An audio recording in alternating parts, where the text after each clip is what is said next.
Today I'm going to begin a short weekly series on what's in the Secure Act 2.0.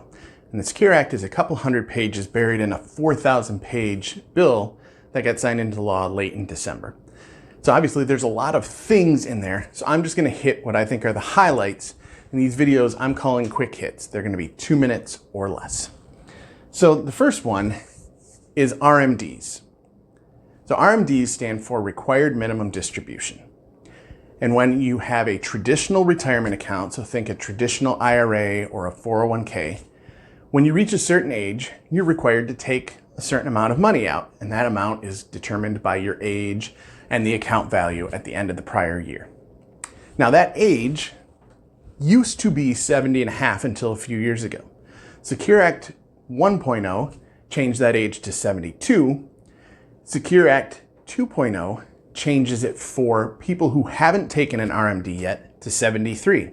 So if you were born in 1950 or earlier, sorry, no change. 1951 and 1958, that age is now 73. In 1959 or later, that age is set up to be 75, but we'll see down the road if they make any changes to that as well.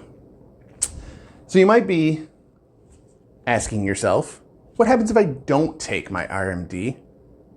What kind of trouble am I looking at? Well, the old rule was it was a 50% penalty on the amount of the distribution you don't take.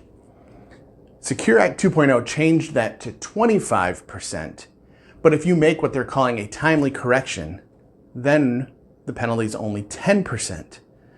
So a much lower penalty for not taking your RMD now.